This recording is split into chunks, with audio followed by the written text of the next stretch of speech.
Gentlemen, what's going on? We are back with Dr. Abood Bakri. Abood was one of the first guests I had on the podcast, and we've been wanting to do a round two for a while. We finally got around to it. Same day scheduling. Texted him this morning, asked him if he's free, and he's like, let's do it. Abood, Dr. Bakri, welcome. It's good to be back on, man. I think we're going to rip a time hole in reality right now, so let's do this. Yeah, we always do. Dude, I was listening to your podcast with Zayed on the 2 a.m. pod, and I told you over text, but like, all of the things that you were saying were things that were like, man, that's so true. I was like, that's right. Like, absolutely. It's incredible. And I think the biggest thing, so I'm thinking about like, why do I resonate with your approach so much? Why do I find it so fascinating and refreshing is because you entertain a lot of nuance. And I do believe that comes from the fact that you are an MD, right? Like you are seeing the reality of the world that we live in, where a lot of people in our space, and me included, we have very much crafted an environment where we are almost out of touch because we just don't engage with the reality of the world. It's a different world, man. If you guys came with me in the hospital on rounds, you guys would be like, oh, this is what real world looks like, not like health Twitter. Yeah, it's so great. I forget the fact that you are a full-time doctor. And, I want to dive into what that environment is like and how that may have had or may have an effect on you for better or worse. And you discussed a little bit on the 2 a.m. pod about how you mitigate that. But I'm sure that'd be very helpful for a lot of people who are in environments that aren't ideal. I get a lot of shit because my environment, everyone's like, yo, like, not everyone can live like that. Like that's such a unrealistic goal. And although I do believe that it is possible if you want it bad enough, there is merit to it. Like some people, depending on their life goals, like they just have to make do with the environments that are given to them. Agreed. I mean, the whole thing about lifestyle design is key because you have to design your life in a way that is congruent with your biology. And what that looks like will vary person to person. Some people are so robust and so healthy that it doesn't matter where you put them. You can put them in the most blue light toxic environment, working night shifts, and they're so healthy. Eventually, some of those people usually break at the leptin POMC level. But many people early on, like you'll notice it in medical school, in residency. I've had friends that have autoimmune disorders break out in third year of medical school. People have severe mental health crises in the middle of all that because of the circadian disturbances. And they're requiring, SRIs, amphetamines, all these different things just to get by.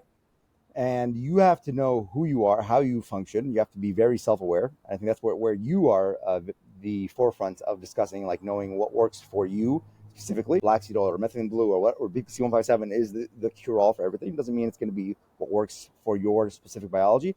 Even if you were to get all the labs and all the genetic testing and all the stuff, we don't know everything. And we cannot quantify everything. It's more of a trial and error. And you got to realize that you yourself, if you're a male, you're a different person throughout the seasons. If you're a female, you're a different person every week to week if you're not on birth control. So that, like how you structure your life, like I have to become a different person every other week. So I have to restructure how I live, how I do things week to week so I can, optimize for whatever I have at the moment. Well, I want to touch on something there. You mentioned how obviously women are different. They have a lot more hormonal fluctuations than men. And that changes quite literally who they are and how they operate. But with men, you said it's more seasonal. And this is something I realize is how drastically different I am in a winter or Arctic environment as someone who grew up in the Midwest. I am so drastically different in the winter and I hate it. There's merit to it. I enjoy it. I like some of the things that it brings out, but it's like it living in an environment, in a tropical environment so long, it's like, I like who I am here. I don't want to go back to that other version of me. What kind of changes do you see in men throughout the seasons? What can we expect and how are we supposed to reconcile that? So what they discuss in the research is the long day versus short day photoperiod. So you have, when you have a lot of light abundance versus low light abundance. And I think that if we were living, in the tropical setting and you're having pretty much the same photoperiod year round, that's more of a stability structure. But for everyone else that lives, not on the equator, you're going to have a long day photoperiod, which is the summer, where you have a lot of light availability. And you're going to have a short day photoperiod, which is cold, long nights, a lot of melatonin production should be. And you should be recovering and regenerating and burning the fat stores that you have so you can release some of that vitamin D. And going into the uncoupling pathway at the level of the mitochondria. The problem is that most people in the wintertime have cold environments, low sunlight, and have a bunch of artificial light. So they don't lean into the short day photoperiod. So if people were in the winter to get more sleep than they were in the summer, get more cold exposure, given that they are an uncoupled haplotype, which means that there are somebody from Europe and the northern climates, not necessarily from an African mitochondrial haplotype, they would thrive in the winter based on that. The problem is, if you don't have a good summer, you're not going to have a good winter. If you don't have a lot of vitamin D stores in your fat cells in the summertime, your winter is going to be very miserable because you're going to be a low vitamin D state, mood disorders, all these things you're going to creep in. Interesting. And that's interesting that you kind of explain the fact that your winter is predicated on your experiences and you're taking an opportunity of the summer. I think Right. people have a tough time grasping that because of, call it recency bias, but we Mm-hmm. even see it on a smaller scale with circadian rhythm, Right. right? Everyone, like when you tell someone that the way that you get better sleep is by changing the things that you do during the day, everyone's like, Mm-hmm. that doesn't make sense. Like I'm sleeping at night, so what do I do right before I go to bed? But in reality, like you have to prime yourself during the day. Right. Now, another thing that you mentioned, you bring up haplotypes a lot, right? And how we are genetically engineered to thrive in certain environments, given our melanin status, probably a multitude of other mechanisms, hormones, and neurotransmitters. But I'm always curious about that because my lineage comes from mountains, right? Like Right. I come from the Tehranian mountains and I come from the German Alps. Right. So I'm coming from literal mountain dwellers, but I objectively thrive way better in a tropical environment. Now, I chalk that up to the fact that there always was a small segment of a tribe or a population that had that inherent urge to go and explore to a new region and essentially populate there. Is there any merit to that? Obviously, that's a little bit more pseudoscientific, but is there any logic or reasoning why someone with a cold-blooded haplotype would thrive better in a tropical equatorial environment? What seems to be the case, and if we follow the idea that the genetic Eve, the first female, is an African haplotype, that would suggest that everybody is adapted to the equator. Everybody thrives on the equator, can do well with high sunlight, very warm climates. And the adaptation came for the people that ventured out into Europe and to northern climates. They then adapted to that environment, but they kept the tropical adaptation. So that's why people of African descent do not do well at higher climates, but people of European descent can pretty much do well anywhere as long as they know how to tap into what system there is, and they build up their their solar callus, they're melanated properly, they're not burning and damaging their skin that way.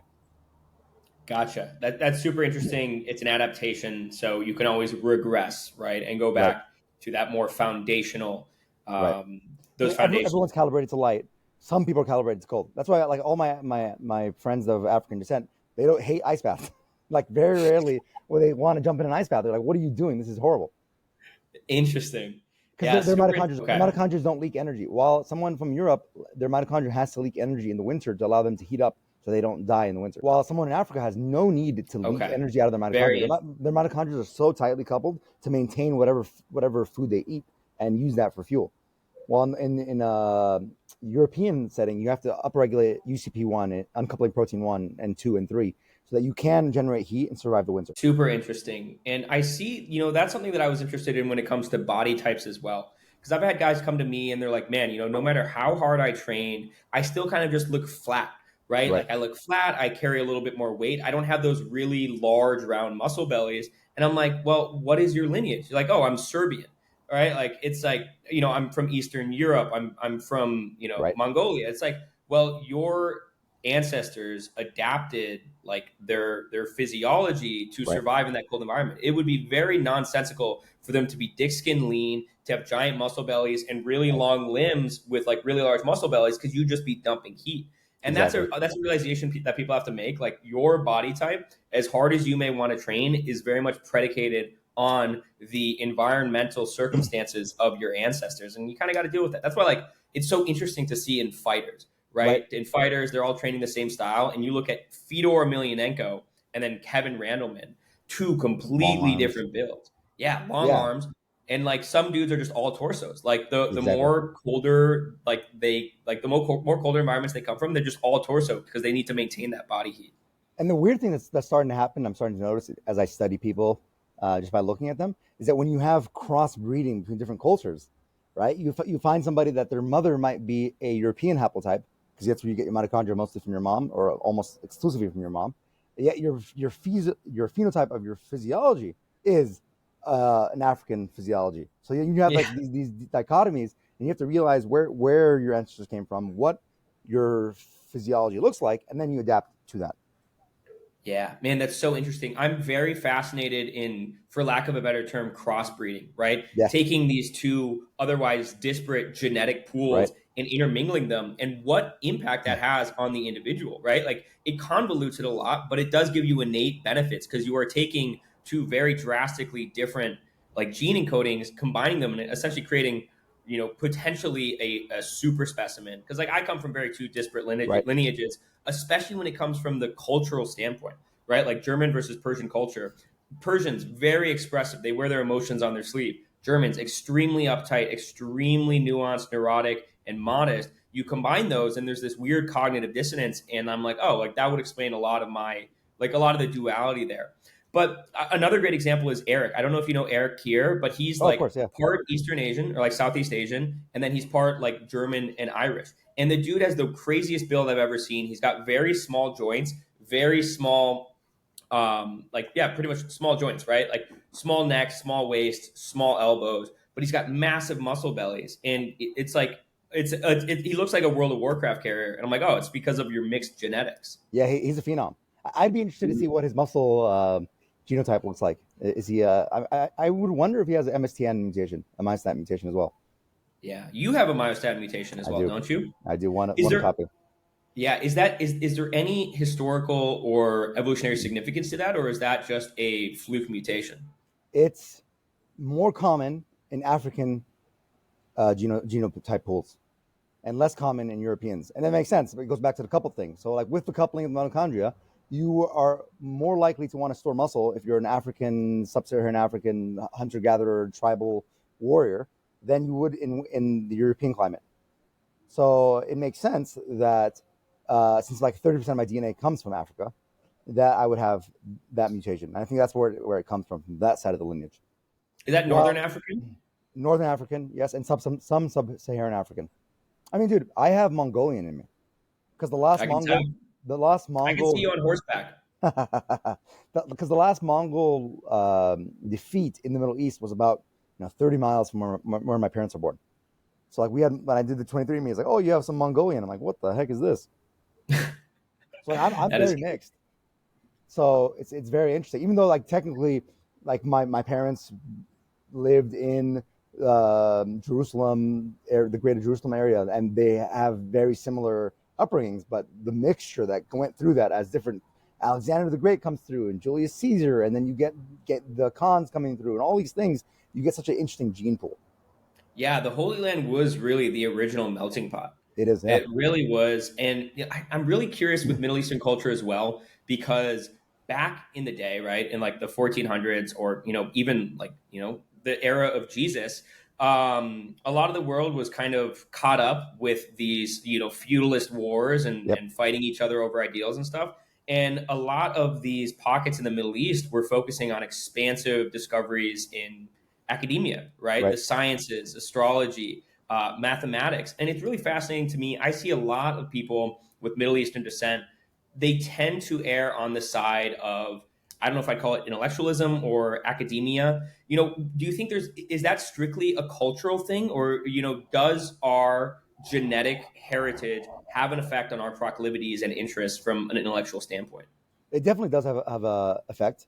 The problem is what you're seeing is Middle Eastern people in the United States, which is already Yeah. sub-selecting for a group of people that had to Yeah. leave their countries, either show some kind of merit or be sneaky smart enough to get out of their countries, escape whatever was going on, and come here. So that's already a sub-selected bottleneck of people that are a little different than your baseline Middle Eastern cohort, because they either have to have enough IQ to prove themselves in the rigorous academic systems here, or they have to be smart enough to make some kind of deal or do some kind of transactions to get here. So that's why the people here, there's even this hypothesis that the immigrant populations that come to the United States have a higher degree of mania, either unipolar mania, which is a nebulous described concept that no one knows about yet, or actually full on bipolar mania. So Interesting. there's that part of it. And on top of all that, like if you want to talk about very clashing biology, we, like for example, just on my thing, I have a myostatin gene mutation, which is African, while I have the COMT mutation, catechol-O-methyltransferase, which is a warrior subtype, which is not African. So I have a physiology that is adding on muscle, being more warrior type, while a mental system that is more quote unquote warrior. And then add to all the different epigenetic changes that happen based on your experiences, your family's experiences, any kind of trauma, any kind of refugee status, and you got this interesting biology. That's why everyone's so unique. Yeah, very, very interesting. I think it's so important, and I believe we've discussed this before, but for all of history, there's been such an emphasis on, you know, I guess honoring your lineage, right? A lot of people were just named son of whoever their father was. You can go back and trace your lineage. I know you have. That is so lost in the modern world. And the more that you do it, the more everything in your life tends to make sense. And it's really interesting that you mentioned that, because I kind of come from that too. Like one side, obviously, like Middle Eastern immigrants, they were selected for, like, you had to be relatively intelligent to get out, right? Because that's how you got out. It was through education. It was through being savvy.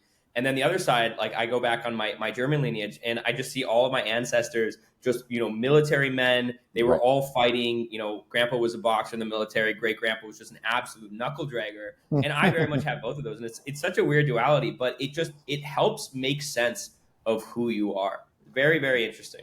Right. And if you can do that at the historical level, the genetic level, understanding what kind of problems they went through and why those things were selected for, you get a very rich experience through your own life. Absolutely.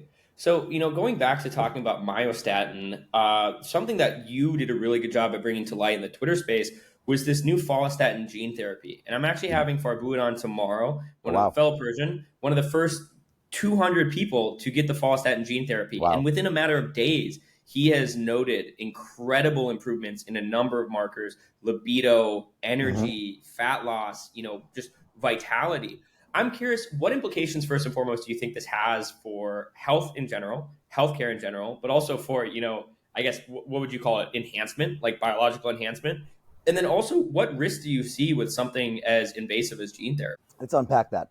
Number one, the follistatin gene therapy is very interesting, because what you're doing is you're increasing both muscle quality and muscle hypertrophy size. So you're getting better muscle that's younger, and you're getting bigger muscles as a result of that. And that will vary depending on your hormonal milieu. What's your IGF-1, what's your testosterone, all these things will kind of factor in and dictate how the gene therapy responds to you. But the reason he's having all these great improvements is his inflammatory markers are probably way improved. Because remember, muscles make myokines, and they're countering the adipokines and the adipocytokines that the fat cells are making. So you're having this better milieu that's a more younger inflammatory milieu. And that's why, of course, your erections get better and your energy levels are higher, because you're pretty much getting younger from this therapy. And that's what a lot of people are talking about. It's like, yeah, the muscle's cool, but it's more about the youthfulness to it. Because I think younger people have higher levels of follistatin than older people. Even like, because I have the myostatin mutation, my A1C stays below 5 no matter what I eat. I can eat a full carb, 300-gram carb a day diet. My A1C is never above 5 because of the muscle mass, the ability of the muscle to absorb sugar without insulin, because you have a GLUT4 and a GLUT2 transporter. You have insulin independent glucose uptake. What it has now, the really interesting part, but you talk about enhancement and like athletes and stuff, is when they get more than one dose. So if someone gets 2 doses of this or 3 doses of this, what happens? How much muscle can they actually accrue? And what changes does that do? And what does it affect the joints? And does it affect fertility? Those are all the big questions. Because what I've noticed is when I've played around with over-the-counter topical, over-the-counter oral myostatin inhibitors, fortitropin, epicatechin, I notice my androgen system downregulates. Really? Yes. I've noticed this multiple times, and I'm going to get lab work before and after. But it makes sense because the body counter-regulates down. So, hey, you're making so much muscle, let's pull back the testosterone system. The same thing happens in blood. If your hemoglobin gets too high, your body pulls back on, it raises SHBG to lower free testosterone. So you don't get, because testosterone drives more hemoglobin production. So this is a very niche system. You got to realize when you perturb that system, something else might come out of that. Yeah, it's so interesting, right? And I really try to tell people this. Like, if you go enhanced, you just open up a whole can of worms. You are now playing an entirely different game because your Yep. body loves to maintain homeostasis. It is an incredible autoregulator.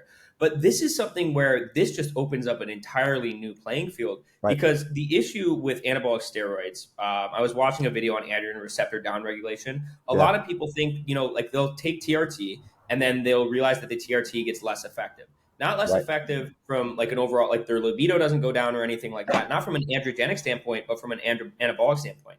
And a Right. lot of people were pointing the finger at androgen receptor downregulation, but in reality, what's happening is myostatin downregulation or Yes. myostatin upregulation. So Right. they become less sensitive to follistatin. So this would hypothetically, this is all hypothetical, but Yep. balance the two, right? Like you Yes. are kind of cracking both of those eggs. And I can't even imagine. I'm sure someone who's taken this follistatin therapy is also on exogenous Yeah. hormones. And I'd be very curious to see the outcomes with that combination. I think they're synergistic because the guy I posted on the thread, the before and after, he was already on TRT, Mm. and I think that But that he is was on TRT in the before photo? yeah. Damn. Yeah, he actually DM'd me. He's like, "Hey, by the way, that's me in the picture." I'm like, "Whoa, okay."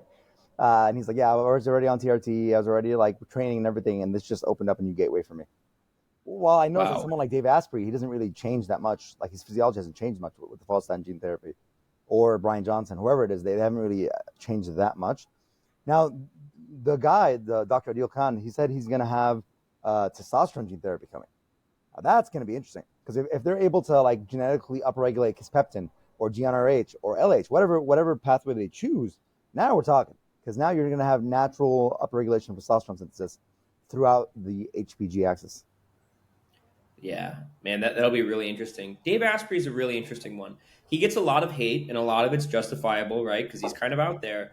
But it can't, like, he is extremely intelligent, and he is out there experimenting. He has skin in the game, and we can't forget that Dave's very smart. Like Dave was very Yep. successful before he got into biohacking, but Dave also has horrible, like phenotypic, like his horrible phenotype, like horrible physical genetics. He used to be incredibly obese. Right. He used to be incredibly unhealthy. So it is funny. He's highly unsensitive to a lot of these things that I'm sure if anyone else would experience incredible results.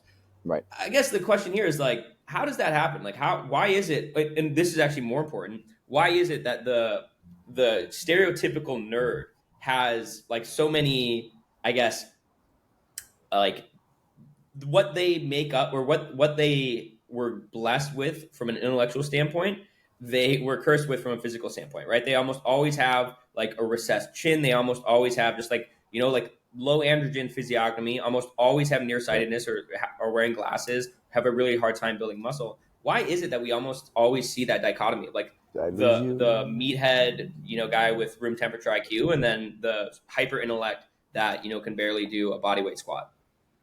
I think so. There's two questions there. Or there's a lot of questions there actually. If we back into this, number one, is it the behaviors that come out of that? For example, if you are a nerd and you have a high IQ and you start succeeding well in school, you end up studying all day, not going outside, not playing sports, not competing against your peers. You have a truncated, poor puberty because you're not in that competitive environment. You're not playing football. You're not lifting weights. You're not courting girls. So is that part of that? So then you're having less of a androgenic puberty. So then you're not as androgenic. Is it because your mitochondrial density is so absorbed in your brain that you don't have mitochondrial density to use for your muscles? Like your idol, Dr. Jack Cruz, he, and I'm saying that facetiously, of course, he says that we shouldn't bury our mitochondrial density in our muscles and we should focus on heart and brain because chimpanzees and gorillas all bury it in their muscles, but we have to focus on our brains and our hearts because they have such a harder job. That's another question to think about, to ponder. Is it because just the parental environment? Like when you're smart and you're doing good in school, you have these overbearing parents, and then that kind of emasculates your puberty. Is it because like the other group, the people that are more Yeah. athletic, that their parents kind of like free go, do whatever you want to do, don't care about academics? They're out there doing things. They're getting into fights and they're joining the local school gang or whatever it is. So it's a very interesting thing, and that's why when I see a kid that is on that academic pathway, you got to make sure that they do other things too. Like the Andrew Tate talks about this always. He's like his dad put him in chess. He won a chess tournament. He's like, okay, get up. You're gonna go do boxing now. See, you're not gonna be a nerd. Yeah. Yeah, it's super interesting. Is it nature or is it nurture? And does nurture define your nature? It's a chicken and the egg thing too. Yeah, I think it's such a trap to get into. I do it all the time. It's like, man, what would I be like now if my nutritional environment growing up was different, if right. my activity environment was different during puberty? I was on a lot of pharmaceuticals through a majority of my Yeah, like teens, and I'm like, what impact did that have? And then that's just such a dark hole to get down. At the end of the day, it's like, all right, well, that happened. What can I do to make changes and strides now? And for me, I made pretty significant changes and strides in my 20s. Like, yeah. I really did. And No, go ahead. Go ahead. yeah, I think like it doesn't serve you to believe that those developmental pathways are closed, No, right? Like every year we're no, like, oh, like no actually you nocebos continue allowed, developing, as we whether it's say. cognitively, whether it's physically, later and later. I think you really just have to take like an optimistic and opportunistic standpoint when it comes to like making, I don't know, epigenetic changes. Yeah, you shouldn't nocebo yourself. Like theoretically, if all of our moms had better mitochondria and had us when they were 15 instead of whenever they had us, we'd be better off. But we can't change that. We can't control that now. So we just got to make do with what we got. And it's better to believe that you can maximize where you are than to try to dwell on, oh, I could have been a better man. Because that's even that in itself is a very low T philosophy or psychology, if you want to call it that. Yeah, the optimizer, I realized it firsthand. Like the best way to emasculate yourself is being obsessed with optimizing everything. I've never Yeah. seen someone become really obsessed with not touching receipts or just having everything dialed and become more androgenic as an outcome. A lot of my improvements came when I literally just said fuck it, and I like went and just started living a very relatively degenerate lifestyle and really not caring. You mentioned chess, and this is something really interesting because chess, at the end of the day, is a form of competition, Yep. right? It is, for all intents and purposes, a form of sport, a cognitive sport, but a sport nonetheless. And I look at Magnus Carlsen, and Hmm. Magnus Carlsen looks to me as a guy that would be an absolute phenom if he was in any form of sport. I mean, he's got the like just the growth hormone face, the Yes. giant jaw, the Right. protruded brow line, all of the physical features of someone Hmm. with really high androgen signaling. But he like focused that on chess, so now he just looks like a nerdy guy that had like a nerdy outlook, but like a very high T baseline. Do you think that that's because of his consistent winning in competition, or do you think that he is so dominating because of his natural proclivities for higher, competitive outcomes based on his hormone profile? It's a chicken and egg again, and it's an undivorceable wheel. And the way I always describe it is that when you hit puberty, you are endowed by elevated levels of androgens for free, with no investment of your own. You're just given it. Here you go. Here's your androgen level. Have fun. And those who use those androgens to compete, to shape reality, to structure the world around them with what they've been given, because androgens shape the mind. They masculate the male brain. It becomes a dopaminergic, action-oriented, productive brain. That's what androgens do. And if you keep doing that, you keep feeding that cycle with victory. Victory drives testosterone. Testosterone drives victory. Victory drives testosterone. Testosterone drives victory. You keep that cycle going. You get to keep those androgens as you age. And the people I see that they have androgens in their 60s, my own dad, androgens in their 60s, above 800 net total testosterone, are people that keep going on that cycle. And the problem is most people, they're 25, they enter the workforce, they're cut by their boss, they have a very emasculated lifestyle, they're not on the beach like Noah, they're just very caged in, they go home, they're stressed out, they order Uber Eats, and they live miserable life, and they don't have that androgenic lifestyle, they don't have victories, they don't compete against other men, and then that goes away. So I think what happens with Magnus is he starts young, is playing chess. He goes through puberty winning, kicking ass, beating people twice his age. You know that dopaminergic, testosteronergic boost you get from beating guys that are double your age in chess when you're like a 12-year-old. Like, come on. That's like the perfect puberty. And then he gets to ride that wave the rest of his life. While the other people that don't have competition in their life lose that. Yeah. Very, very interesting. And it really makes me question what the impact is of, the modern teenage experience. People are Yes. in their room, they're not socializing. Maybe they're having some form of competition via video games. But a Yes. lot of this time, like now, it's not even spent on video games. It's just spent consuming and watching porn and watching TikTok and just consumption, consumption, consumption. And people, like, even the guys, like the big bodybuilding scene going on. I went to a gym, like a commercial gym in the States a few months ago, and Uh-huh. it was near a college. So it was all college kids. And I was like, we did not look like this in college. Like these No. guys just looked Pencil emasculated. neck. Yeah, pencil neck, big muscles, that's great, but from just a sheer physiognomy standpoint, very emasculated. And it makes me wonder, it's like, what is the cause of this? Is this biological or is this psychological? And the answer, as always, oftentimes lies in the middle. It's probably both. Um, and like to go back to what you said about like the receipts and the people that are hyper optimized, I've realized that there's no way to get around all the microplastics and all the toxins in the water and all these things. You can mitigate to an extent. You can go live on the beach. You can get out of the poor environments of Southern California and New York City and blah, blah, blah, blah. But the reality is my goal is to make my androgen system from GnRH, LH, and the testicles themselves be as receptive to just making testosterone and making as much androgen as possible so that I don't even have to sweat it. So I'm like, hey, yeah, these microplastics might lower or inhibit my system, but I'm just going to try to overcome it by making more because I realize even alligators in the wild have smaller penises now because of the microplastics. So like when I read that study, I was like, okay, it's game over for us. If the alligators in the wild that don't drink out of plastic bottles are having this problem because it's just in the water supply itself, yeah, good luck, buddy. Yeah. It is terrifying. I do believe that anti-fragile approach is the most important thing as a forefront before getting into any of the optimizing, right? Like the objective with health is to give you opportunity to experience more out of life, not Mm-hmm. less. If you start becoming paranoid of the contaminants, it's going to ruin your life. You're going to get a lot more out of being exposed to certain toxins that are inevitable. Even if you are optimizing, you're still going to experience them, and then have those life experiences that upregulate a lot of these systems that we're discussing. Now, speaking of upregulating and speaking of development, it's really interesting to me. I went to high school with a guy who had a developmental disorder. He essentially just grew slowly. He didn't have the proper signaling, so his parents put him on growth hormone. Oh And the shit. dude looked like he had massive hands, massive protruded jaw, and like brow line. And I was always curious, like, how did that affect him psychologically? And we have Barron Trump now, who's like 6'8", and a lot of people are like, yeah, he was pumped up with growth hormone. What effect do you think that has? Do you think that is like a viable thing that you could see people doing in the future? Is like essentially drugging up people, like kids in their teens? Like I know they're already doing that for They are. like gender dysphoria reasons, but like to essentially masculinize a male as opposed to the other way around. We've been discussing this offline with some of the boys, like Dennis and Bowtie Biohacker and all these guys. Um, Theoretically, you could do a number of things during puberty to elongate the puberty window, enhance the puberty window through three different hormonal pathways.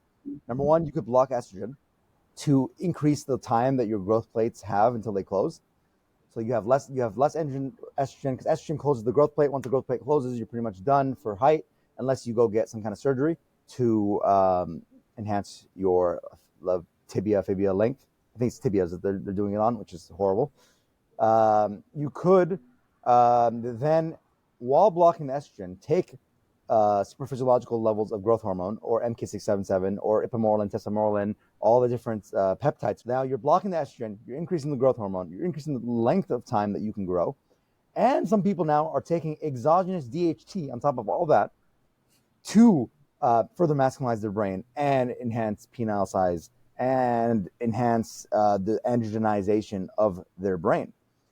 So now you got a very interesting situation where if you notice your theoretical son is not energizing well because of whatever environmental habits they're going through, do you dose them up with some DHT and see what happens? Do you further masculinize them as if it were a gender therapy in the other direction instead Yeah. of gender changing, you're gender confirming, further gender confirming? Because now that I think about it, I wish I had more DHT when I was during puberty, just for the sake of having a more robust puberty. I would think my bones would be bigger, my muscles would be bigger, everything would just be more enhanced. But it is what it is.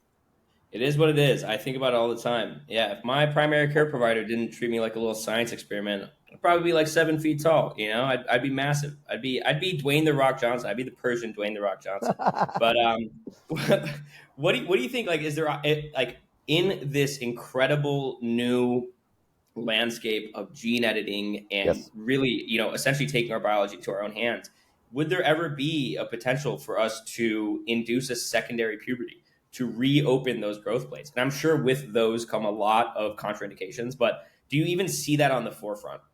It would have to be some kind of gene therapy that would go into the growth plates that are closed and cause so much osteoclastic activity that you would break so much bone that I think the risk to reward would be very dangerous. Now it's definitely possible. You just have to really engineer those cells. Ideally, you'd have to do that during puberty. But figuring that out would be interesting. Like, think about it. We haven't been able to figure out a simple situation, which would be penile growth, because the penis has no growth plates, has no bone in it, and yet something happens around age 21, and suddenly it doesn't respond to DHT anymore. It doesn't grow. Like, you can put all the DHT in the world to your penis, it wouldn't grow. Because if somebody figured this out, this would be the next $1 billion business if you could figure out some kind of actual functional penile growth scheme. So if someone's business minded, this is where I would put my eggs in the basket.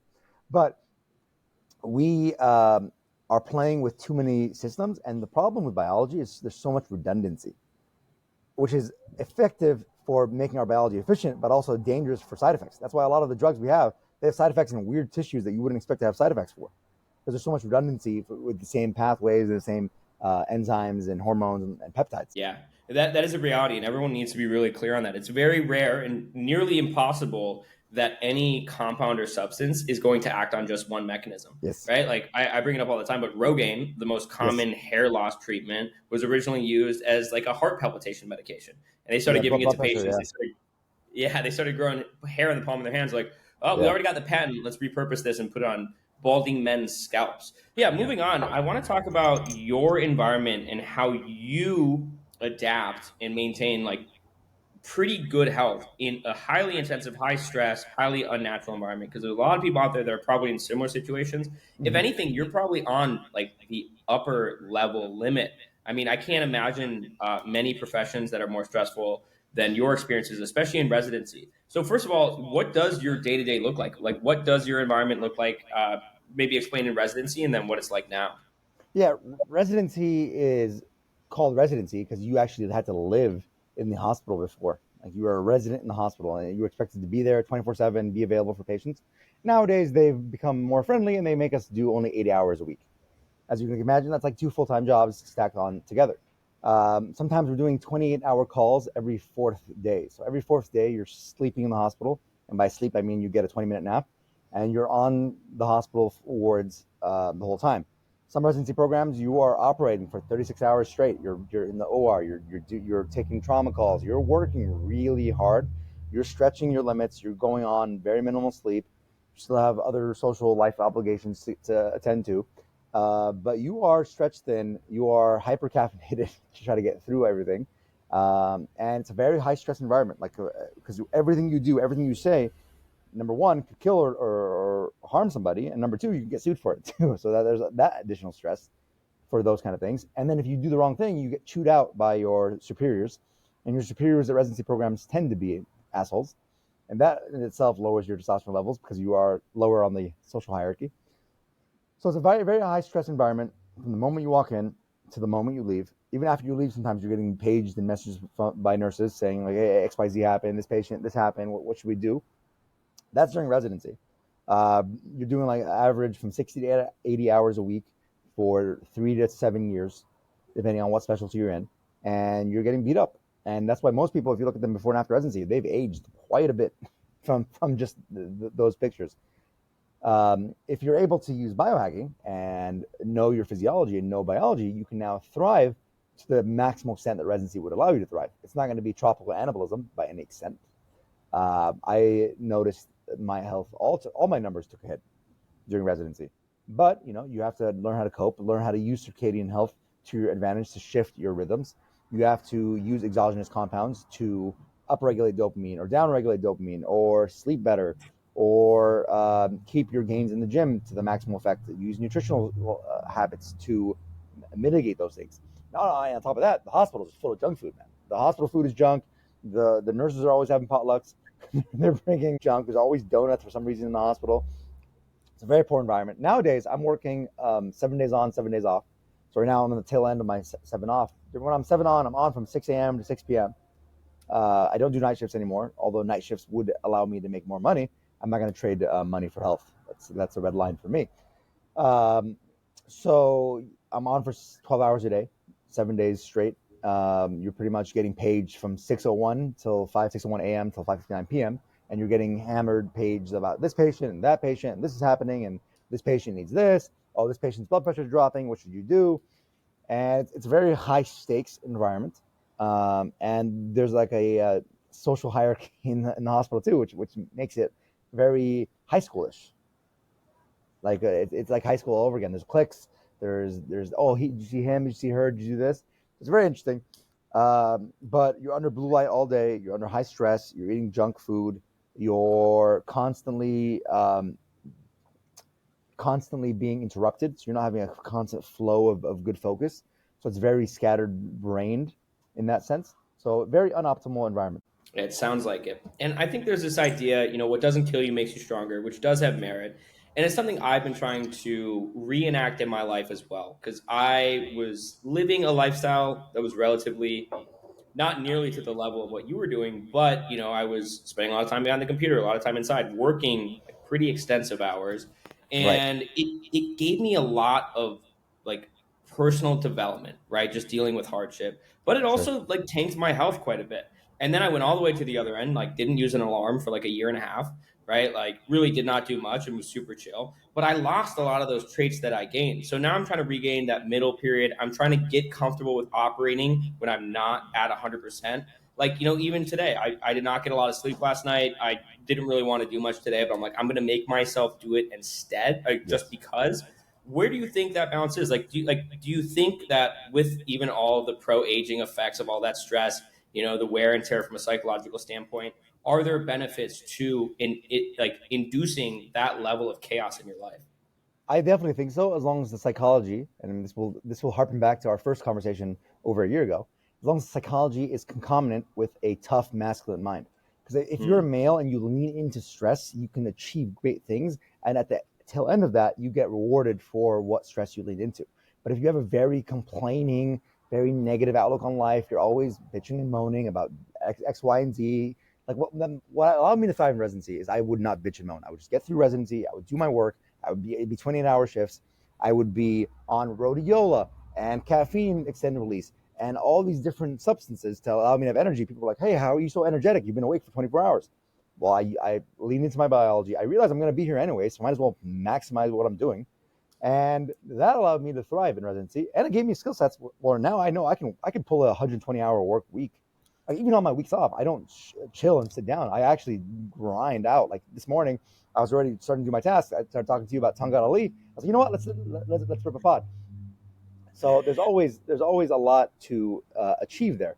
I don't think men should lean out of stress. Like that's kind of the PD thing to not be like in a stressful environment. You don't achieve greatness without stress. You don't achieve greatness without sacrificing some aspect of your health. Nor should you be as a man so refined and pure and protected. You should kind of be wounded up and scarred and have injuries and have different things going for you, and you should be able to lean into those things.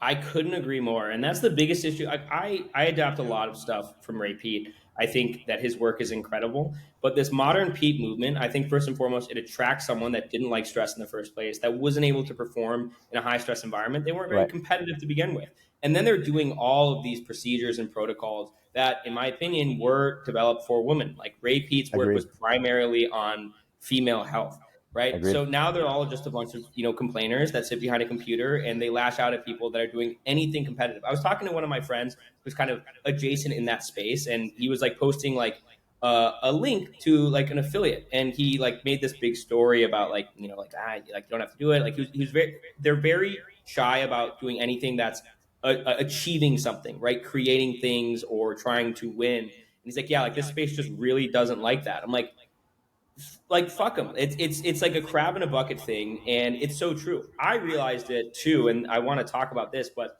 I always performed the best when I had a lot expected of me, a lot demanded of Agreed. me, Agreed. and I was pushing above my limits because that's what gave me enough dopaminergic stimulus to dial in. And I Yes. found that I performed incredibly well. all markers of my life improved when I had a really stacked plate. And then in my mind, I was like, man, I wonder how much better I'd do if I took away one of these things and applied that energy to just one other thing. And I do that and my performance lowered. So I'm curious, is that like, are some people just born with it and others not? Is it a learned trait, or is it just, like some people are built different? I mean, there are some people that are built different. Like Dennis and I always talk about this. There's like the farm boy that's built well, had a great upbringing, great nutrition. They're just robust and tough. I guess a lot of the refugee population that moved to the United States actually in the 60s to 80s, they're just built different because they realize, hey, we have to come to this country, we have to grind, we have to make it happen. No ifs, ands, or buts about it. There is part of it learned traits from your upbringing. There is the laxity of modern life where everyone's just like entitled and you get to have things because you live in America and everything's great. My greatest and most productive times would come after my trips to the Middle East as a kid. Like I would go to the Middle East for a summer and then I come back and I get a 4.0 GPA, grind super hard, do well in all aspects of life while still working a job because I realized, hey, like nothing's given to you. You got to grind through that. So that's more of a psychology. At the physiological level, you have to have enough dopaminergic signaling. And if you're stressed out and poor leptin sensitivity, poor health, highly inflammatory, your body shunts away some of that dopamine production. So there is that part of it. And if you can lean into both, you can have a iron mind psychologically, and you can have all your neurotransmitters firing naturally for you. You are undefeated. You can not be destroyed. That's why I tell people, you have to learn how to lean into both recovery and into high stress, high load. And I think if you can do both, if you can learn how to go hard, grind, destroy the world, and then take some breaks, you can be a very robust, advanced person. Yeah, it's really interesting. And when you think about that archetype, right? The person that's just completely resilient to stress, unlimited energy, just an absolute conqueror. You oftentimes think of someone like Thrax, that is like like Thraximus Maximus. Just giant human, just Giga Chad. But then you look at a lot of the instances of people that were that archetype in history, they were like relatively physically unimpressive, right? Napoleon, I mean, I don't know anyone more prolific than Napoleon, more capable of handling stress. Alexander the Great was not that physically impressive. I mean, Winston Churchill, if you want to put him up there, Yeah. the guy was short, fat, and depressed. Another one, Teddy Roosevelt, incredibly Yes. sickly child, but they still all had that grit, potentially because of Mm-hmm. getting the poor cards that they were dealt and having no other option but to power through that. So there is that disconnect there, which is really interesting to me. Like, yeah, I mean, I guess like, does that to you signal that it's more of a learned trait, more of a psychological component independent of like physical development and hormonal development? Can you repeat that question one more time? Sorry. So like that ability for resilience, that ability to essentially just have like a really high tolerance, we're tying that back to testosterone signaling, among other things, and a high threshold for stress. But oftentimes the people that we see capable of doing that at the highest level were not physically impressive. They're not someone that Yes, you yes, look at yes. like, oh, this person has like crazy testosterone levels. Yeah, because I mean, within the natty range of testosterone, you're not going to have that much physical difference. I think people overestimate what testosterone can do for physical difference and underestimate what myostatin and follistatin and growth hormone and the actual androgen receptor density in the muscle make a difference. Because I don't think testosterone of 800 versus testosterone of 600 versus testosterone of 500 is going to make that much difference in the natty range for how much muscle and physical acumen you can develop. On top of that, I don't think they have the training regimens that would support a physical acumen that would be anything to speak of. I don't think Napoleon or Winston Churchill, all these guys trained like that because they weren't on the battlefield like the pre-gunfire era. So I think the warriors before gunpowder were more robust when they're using a sword to combat and they're actually on the battlefield and you had to slug around a giant sword and you had to be able to run into battle and have physical stamina and all these things. If you go back in history, I think they're way more impressive physically speaking. Like some of these Persian conquerors were more impressive than some of the later generations would be. So I think that's part of that. Because a high androgen mind doesn't necessarily mean you have high androgen levels. Because if you androgenated, I made up that word right now. If you androgenized your mind through puberty, you have such sensitive testosterone receptors in the mind that as long as you have sufficient levels that can saturate those receptors, it doesn't matter. What I tell people is the greatest thing you can have is a very good upbringing, and then you have a very structured mind, and then you throw on testosterone on top of that, and suddenly now you're ready to go. I think that's what happens to these people. They have like a rough upbringing. They learn that nothing's given. They get tough physically, and then their testosterone hits in puberty, and that is nos to whatever they're doing. So I think we have to focus less on testosterone levels for natties and focus more on testosterone, overall testosterone signaling, and what is it signaling to? Because testosterone is signaling at the brainstem structure, right? Deep brain structures. But what is your forebrain built of? If your forebrain is sissy, I'm sorry. If you have a testosterone of 1500, it doesn't matter. It's just pushing more sissy behavior. So like you have to have strong behaviors at baseline that testosterone can then promote. Because testosterone is not the end all be all. It's only a knob of volume that goes up or down, right? It only enhances whatever's there. Like Robert Sapolsky talks about this. If you were to take a bunch of Buddhist monks and inject them with testosterone, they would just do more acts of kindness. If you were to go to philanthropists and inject them with testosterone, they would just donate more money. If you go to a criminal and give them testosterone, they do more crime. So testosterone just enhances what's already natively there. And if what natively is there is pathetic, then you're just gonna have more pathetic life. And that's what happens to all these kids. They're imbued with testosterone naturally in puberty, and it just enhances nothing. There's nothing for them to live for, to die for, to do anything. So interesting. And I couldn't agree more with that sentiment. I think it's highly overlooked. Testosterone, like money, it's an amplifier, right? Yep. It's not going to change who you are. It's just going to amplify who you already are. And we see it now with a lot of these buffoons and these clowns that make a bunch of money in like shitty ways, right? Influencers and a lot of crypto guys. And then they go and they hop on testosterone and they just become bigger assholes. Like that guy, BitBoy Crypto, right? He was the biggest kind of just weasel, just absolute slimy guy, not physically impressive in the slightest, not intellectually impressive in the slightest, hopped on a bunch of gear, immediately became a huge asshole, cheated on his wife, made an absolute fool out of himself. We see with guys like Vitaly, we see with so many of these influencers, it's just an amplifier. And it's super interesting to me. There's a guy, Joseph Everett, from what I've learned, and he posts a lot of good stuff online of these studies that showing like testosterone increases generosity. Testosterone makes it reduces violence in these certain populations, and it's something that's really interesting. It's such a common phenomenon too, because we see the same thing with money. Like people make a bunch of money thinking it's going to make up for all of their insecurities and all of their lack, and it doesn't, right? And then they go and they move on to testosterone, and it still doesn't. So in that case, like, what do you do? Like, if you are I don't know, call it a weak person, for lack of a better term. Like, these things aren't going to work. Are you just stuck with that? Like, where does that change start? For me, I think it all starts with like mindset. I also just think that some people are born with it. I really do think that has a factor as well. It's all about how you reacted to situations in your past. But I think anyone can reach that at a certain point. I don't know. I'm curious your thoughts on that. I think you froze again. The last thing I heard you say was anyone can reach that at a certain point. I think anyone can depussify themselves, essentially. Like go from someone of weak character to strong character. And how to have masculinity and how to masculinize yourself and all these kind of like red pill self-help groups about becoming masculine. No masculine men talk about how masculine they are. That is the most pussy thing you can do. It's like, oh, I'm such a masculine man. That means you got some insecurities, buddy. Masculinity is getting out in the world and getting punched in the face and standing back up. Like these guys, what they need is they need hardship. They really, really need hardship. And at 3 levels, like I figured out that in reading the biological papers, there are 3 things that regulate your androgen levels through comfort: estrogen, prolactin, and opioids. All 3 of those things lower your androgen signaling, right? So your body's designed in comfort, in ease, to lower androgen signaling throughout different mechanisms. Opioids directly at the kisspeptin neurons. Estrogen, you're aromatizing your own testosterone to estrogen, and that signals to your brain to make less testosterone. And prolactin, you're having so much pleasure, okay, you don't need testosterone. Testosterone is there for you to beat other men. If you're in high pleasure, why do you need to beat other men? Just keep doing what you're doing. So these guys, they need to get out in the world and get beat up and do things and actually suffer and go through stuff. And can they do that after having a very easy childhood? Maybe not. I think the worst thing that can happen to you is if you're born trust fund baby, and then you have nothing for you to ever masculinize yourself, and you're miserable all your life because you've already achieved everything. Like, what more is there to achieve?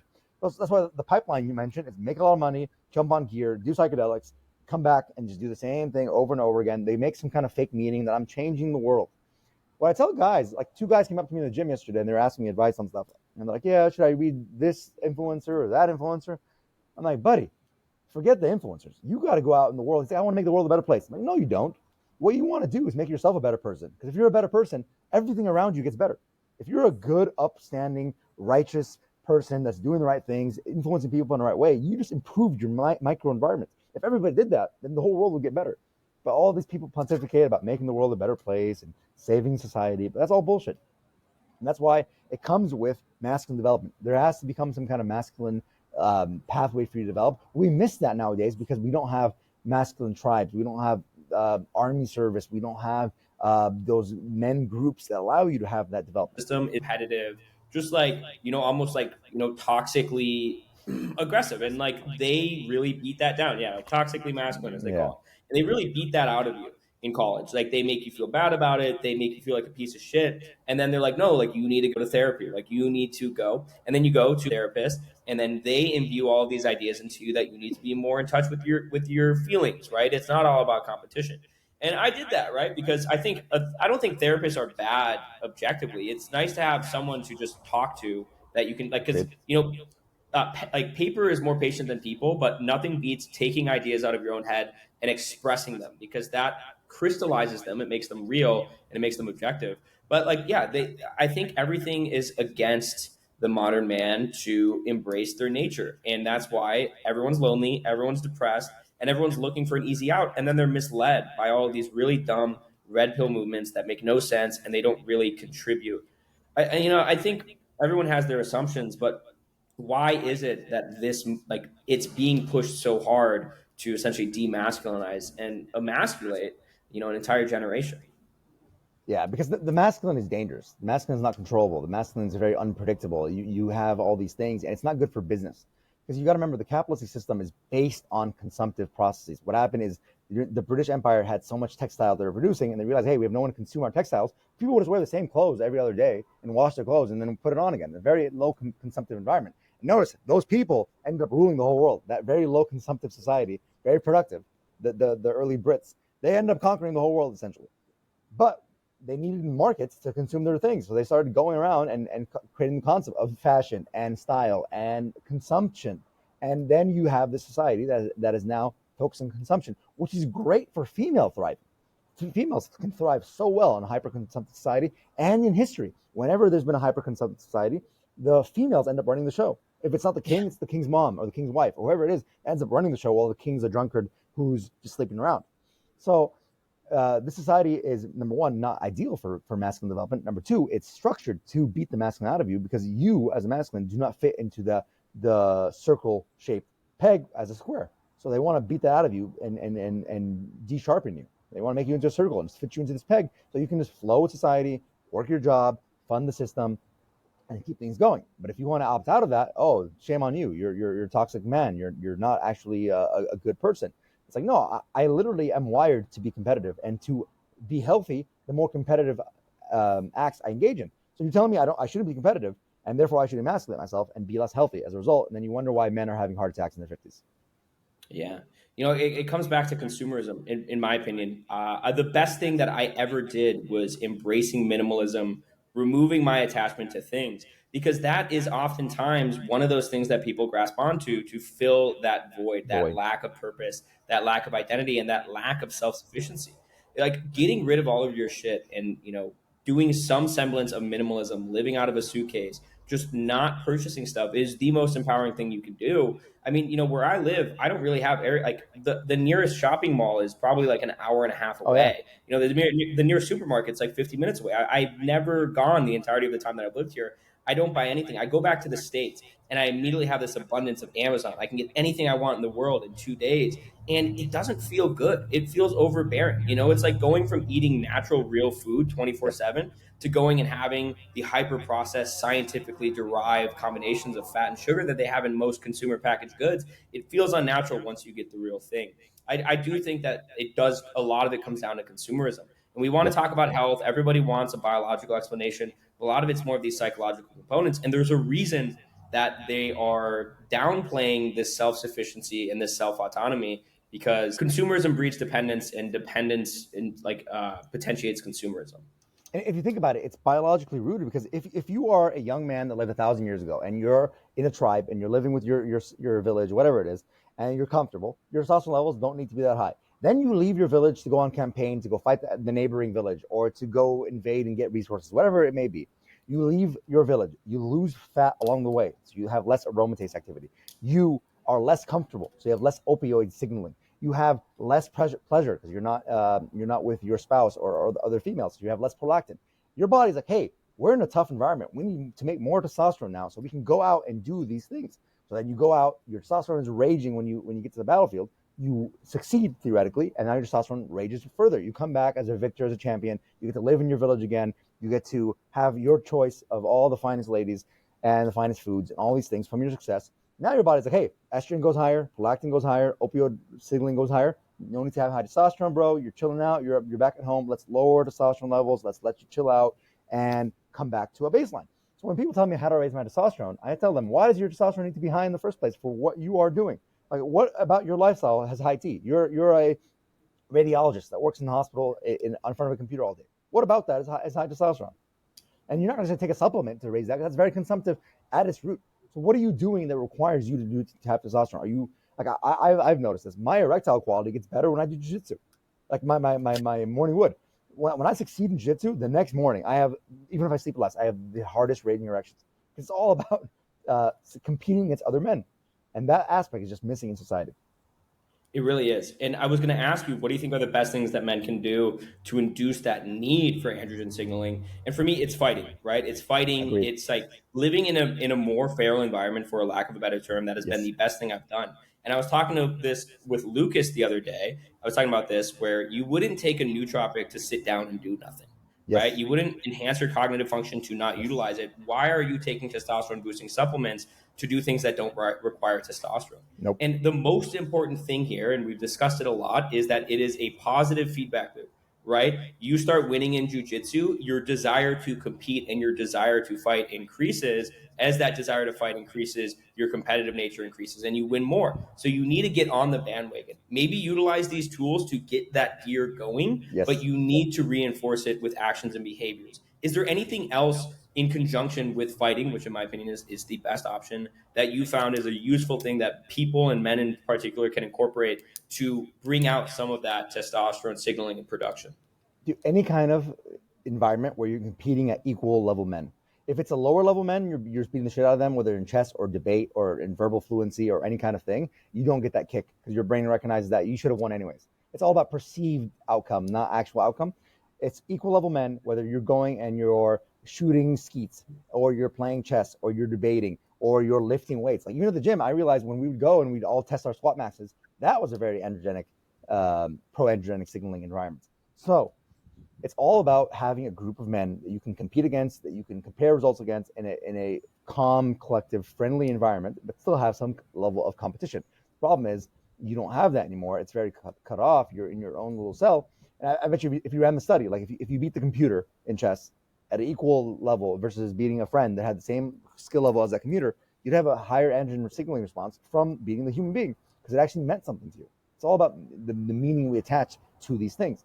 And Robert Sapolsky covers this very, very well in his book, Behavior. I think it's called Behave. It's about human biology at its best and its worst.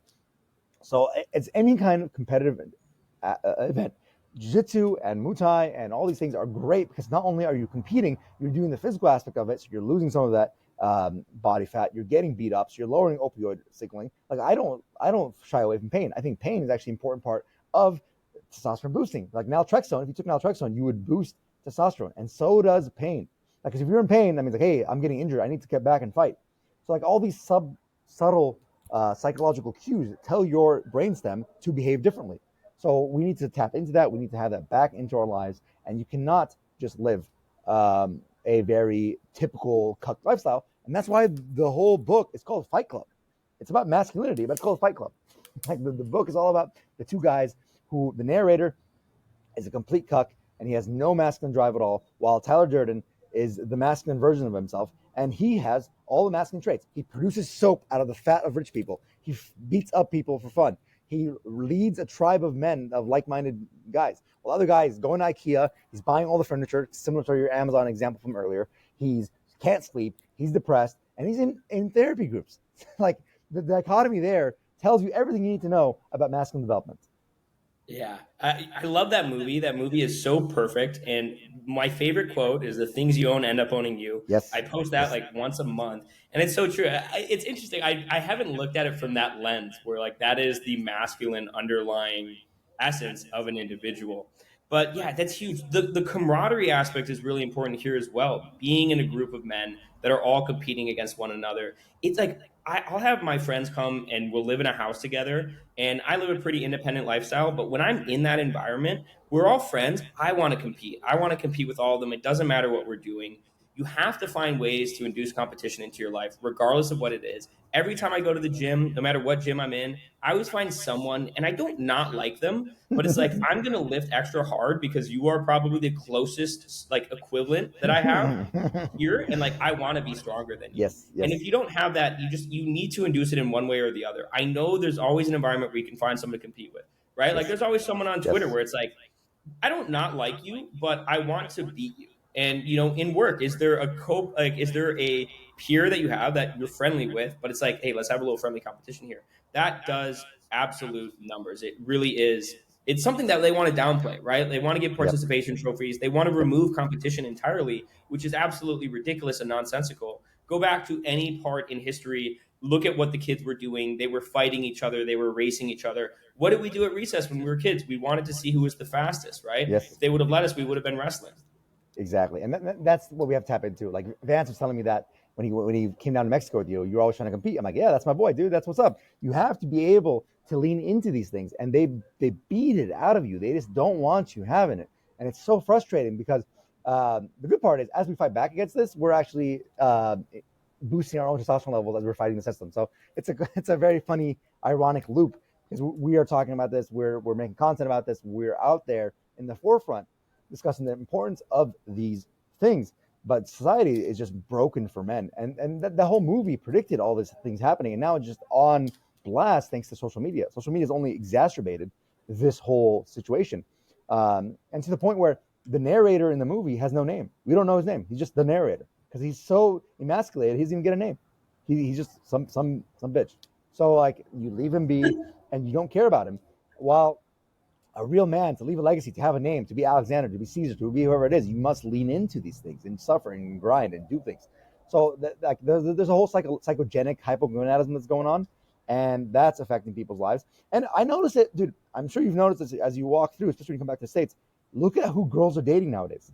Like they're leaving guys who are very emasculated and going for guys that are way more Chad. Those Chad guys sometimes are sleeping with 10 plus girls at a time, which is a problem in and of itself.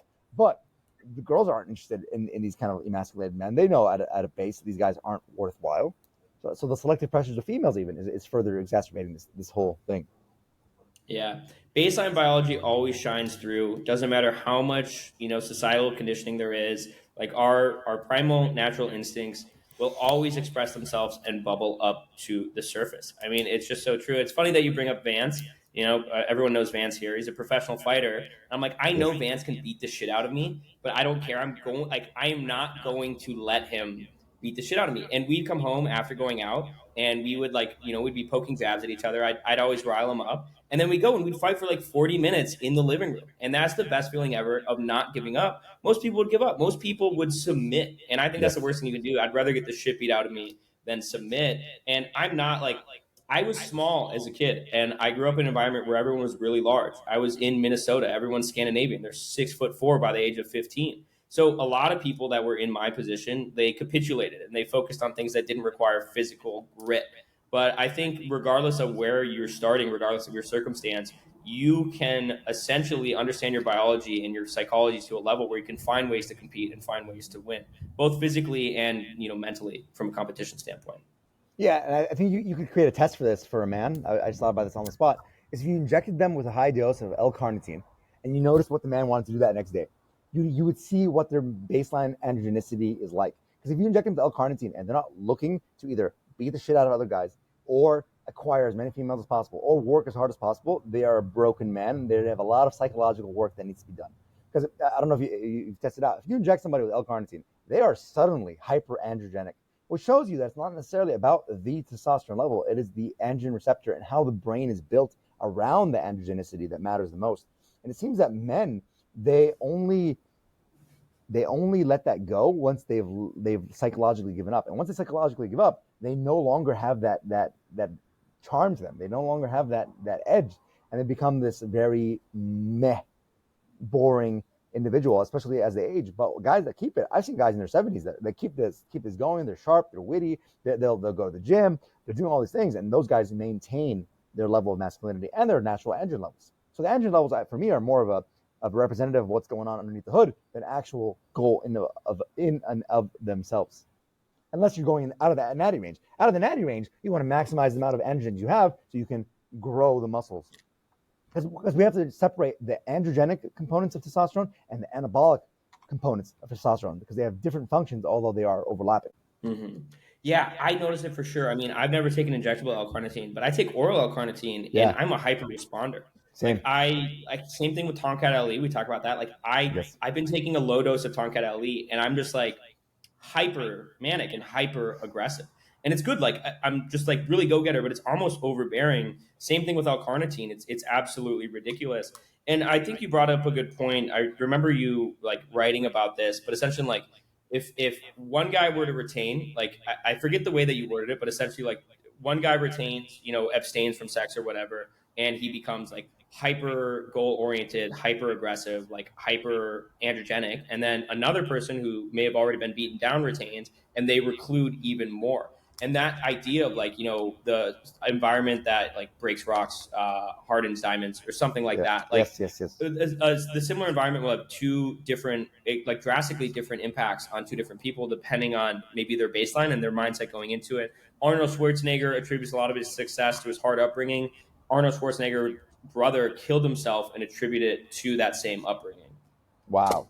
And Arnold Schwarzenegger ends up being like the most androgenic successful guy in the modern world. I mean, bodybuilding, Mr. Olympia, multiple-time champion, governor, most famous actor in the world for the 80s and 90s. So you're talking about a very successful upbringing. And it may be that now harping back to what we talked about earlier, that their baseline physiology was not adapted to that same environment. So I have the Middle Eastern crisis where all my cousins are now compared against what I've been able to achieve, right? So some of them are succeeding and they're able to thrive against that. Some of them are folding. And they're like, I hate this. I don't want to go to school. I don't want to go to college. I don't want to do all these things, right?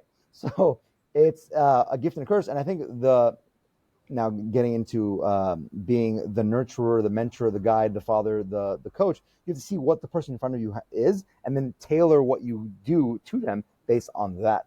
And that's why it's not a one-size-fits-all for supplementation, for lifestyle design, for whatever it is. And the wisdom is seeing the differences and knowing how to prescribe things. The problem with health Twitter and all these things is there's always one answer. It's always just go in the sun, or just do this, or just lift more weights, or just do this, or just take the supplement, just take BPC 157, everything will be fixed, right? But it's way more nuanced and complicated, and you have to know when to take things and when not to. Like if I'm going to have a very demanding day, I'm not taking BPC 157 the night before, because that BPC 157 mellows me out. But if I had a very rough day and I need to recover, and I know tomorrow I'm going to chill, I'll take BPC 157. So like that's what we want people to learn. And I noticed that comes through in your content. Like when I was reading your piece on bulking, I could see that you're telling people this is how you do this and this is how you think about this. And it's about heuristics, about how to manage the things around you. Yeah. Dennis does a really good job at explaining this idea of pulsing, right? Yes, And he does that a lot in reference to BPC, which is what you mentioned. I find that a really interesting phenomenon and not discussed enough. I mean, like I don't even know how to verbalize it, but the idea of nuance. I think it comes down to nuance. I mean, I'm sure you've talked to Dennis a lot about his pulsing phenomenon. How would you explain that? How would you articulate the idea of pulsing as a primary heuristic? The way I explain it, this is getting philosophical and it's going to go back to the biological, is that we as humans live in duality. If you want to get to like a Aristotelian first unmoved mover, the only thing that lives in singular is the unmoved mover, right? Which would be, in the religious perspective, the creator, the God figure, while the human being is a dualistic person. There's male, female, there's night and day, there's good times and bad times, there's rain and there's sunshine. We charge our lives based on duality. We talked about this earlier. The sharper your light exposure during the day, the deeper your sleep is at night. The harder your work is, the more recovery time you're going to need. The problem with the modern world is these things are being flattened. Females, are getting more androgenic with PCOS. They're having DHEA and all these things rising, while men are having lower androgens. Everything's getting flattened away. The beauty part, when you can tap into, is the pulsation, the duality. When you realize, hey, I'm going to work super hard during the day, and I'm going to recover super hard at night. Where most people are like, I work so hard, I don't need sleep, I don't care about sleep, I don't need sleep. They end up burning out. But if you realize, hey, I'm going to work for 14 hours today, and I'm going to sleep for 8 hours, you get that duality, that perfect recovery state. So you can get up again and then work the 14 hours.